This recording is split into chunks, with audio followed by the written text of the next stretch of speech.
Hi friends, मी प्रियंका स्वागत करते तुमचं स्पेशल रेसिपीमध्ये।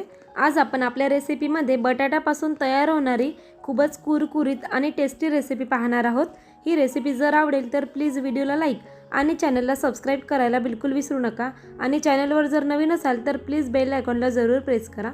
चला तर मग आपण आपल्या रेसिपीला स्टार्ट करूयात।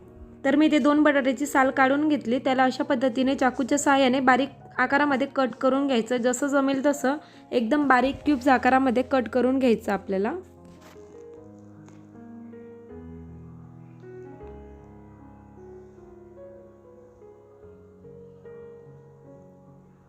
तर पाहू शकता अशा पद्धतीने बारीक आकारामध्ये मी इथे कट करून घेतलेले आहे सर्व बटाटे। आणि याला 2 पाण्याने वॉश करून घ्यायचं। छान धुवून घेतल्यानंतर याला उकळून घ्यायचं आपल्याला। तर पाणी गरम करायला ठेवलेलं होतं, यामध्ये सर्व पीसेस टाकून घ्यायचे आणि 2 ते 3 मिनिट उकळून घ्यायचे आपल्याला। म्हणजेच यांना फक्त 50% शिजवून घ्यायचं आपल्याला। तर पाहू शकता 2 मिनिटे झालेली आहे आणि 50% बटाटे छान शिजलेले आहेत। आता आपण यांना एका बाउलमध्ये काढून घ्यायचं। यामधील सर्व पाणी काढून घेतलेलं आहे मी, थंड झालेले आहेत सर्व पीसेस। आता यामध्ये बारीक कट करून घेतलेला कांदा, बारीक कट करून घेतलेला कोथिंबीर, 1 चमचा चिली फ्लेक्स वापरायचा आहे। तुम्ही ते हिरवी मिरची सुद्धा वापरू शकता।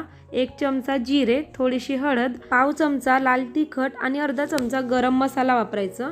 आणि चवीपुरतं मीठ वापरून हे सर्व एकजीव करून घ्यायचं आपल्याला सर्वात अगोदर। तुम्ही ही रेसिपी उपवासासाठी सुद्धा ट्राय करू शकता। जे उपवासाला पदार्थ जमतात तेच इथे घालून व्यवस्थित फ्राय करून तुम्ही ही रेसिपी तयार करू शकता।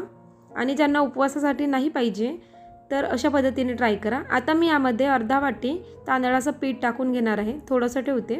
आता हे सर्व एकजीव करून घ्यायचं।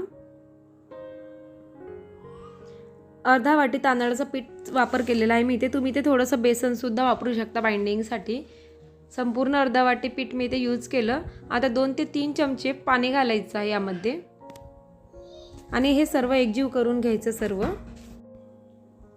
पाहू शकता पाहायला सुद्धा खूप छान बॅटर दिसत आहे। अशा पद्धतीने छान पीसेसमध्ये कट केलेलं होतं, त्यामुळे बटाटा खूप छान दिसतो आणि बॅटर रेडी झालेलं आहे आपलं। तर अशा पद्धतीचं झाऱ्या घेऊ शकता तुम्ही, त्यामध्ये असं सर्व पसरवून घ्यायचं बॅटर। सर्वात अगोदर पातळ असं पसरवून घ्यायचं।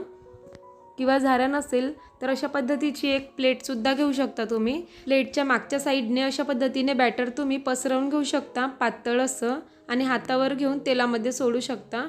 कोणत्याही पद्धतीने तुम्ही इथे वड्याचा आकार देऊ शकता, तुम्हाला जसं जमेल तसं। आता मी तेल ठेवलेलं आहे गरम करण्यासाठी। तेल छान गरम झालं की त्यामध्ये झाऱ्याच्या साहाय्याने अशा पद्धतीने चमच्याने सरकवून छान असं वड्याचा आकार तयार करायचा आहे। बाइंडिंग जर जमली नसेल तर इथे तुटायला लागतात हे वडे अशा पद्धतीने। तर बाइंडिंगसाठी थोडंसं बेसन सुद्धा वापरू शकता तुम्ही इथे। तर सर्व वडे मी तयार करून घेतले आणि 2 मिनिटे एका साईडने फ्राय करून घेतलं। आता याची साईड चेंज करून दुसऱ्या साईडने सुद्धा 2 मिनिटे छान असं फ्राय करून घ्यायचं आहे। खूप छान कलर येतो आणि खायला तेवढेच क्रिस्पी वाटतात। तर या साईडने सुद्धा छान असं फ्राय झालं।